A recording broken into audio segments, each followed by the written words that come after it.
The blind man who climbed Mount Everest. The story of Erik Weihenmayer. Close your eyes for a moment. Imagine standing on top of the world, 29,000 feet above sea level. The air is thin. The wind roars around you like a wild beast. You take a deep breath, but it's cold, sharp, and dry.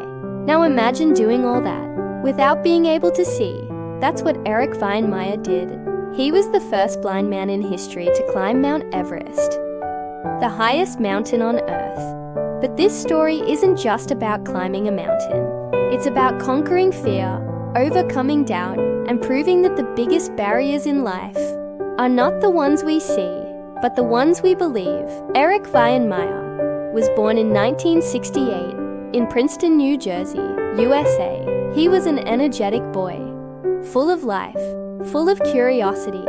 But when he was just 13 years old, his world began to fade. He was diagnosed with a rare eye disease called retinoschisis, and by the time he was a teenager, Erik had lost his sight completely. Most people would have stopped there. Many would have accepted a life of limitation, of darkness, of "I can't," but not Erik. Even though he couldn't see, he could feel life. He could sense adventure, and deep inside, he believed that blindness didn't mean the end of seeing. It meant the beginning of a new way of looking at the world. At school, Erik faced bullies. He fell, he failed, he struggled. People whispered that his dreams were unrealistic.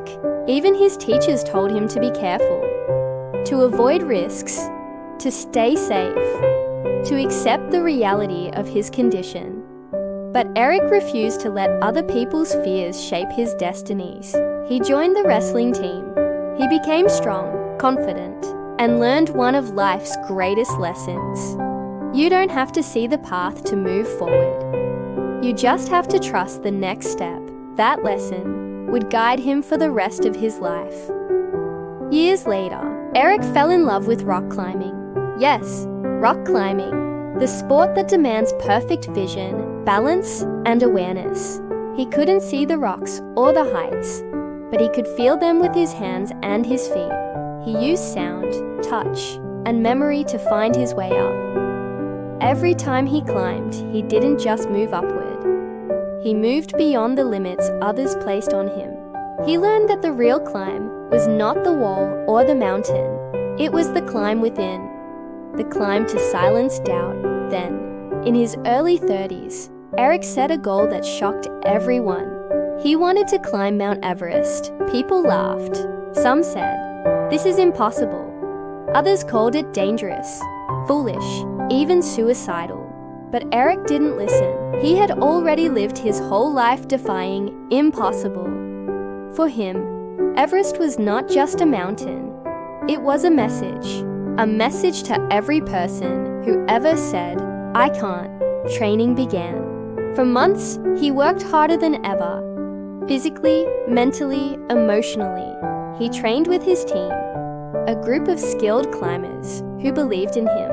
They used a system of bells and voices. When someone in front moved, they'd ring a small bell. Erik would follow the sound, step by step, inch by inch, across dangerous cliffs and icy slopes. Every sound mattered. Every step mattered. One wrong move could mean death. But Erik didn't focus on what could go wrong. He focused on what he could control. He said, "When you're climbing blind, fear is real. But fear is just information. It's not a command." Finally, on May 25th, 2001, Erik and his team stood near the summit of Everest. The temperature was below freezing. The air was so thin, each breath felt like a small victory. Erik could hear the crunch of snow under his boots, the soft whistle of the wind, the sound of his heart pounding in his chest. He couldn't see the view that millions dream of. The sunrise above the clouds, the curve of the earth, but he didn't need to. He felt it. And as he stepped onto the summit, the highest point on the planet, his teammates shouted, "Erik, you're on top of the world." Erik smiled. He raised his eye sacs into the air and said softly, "We did it. That moment wasn't just about one man climbing one mountain. It was about showing the world that blindness, fear, doubt, none of these can stop a determined human spirit. Erik became the first blind person ever to reach the summit of Mount Everest. But he didn't stop there.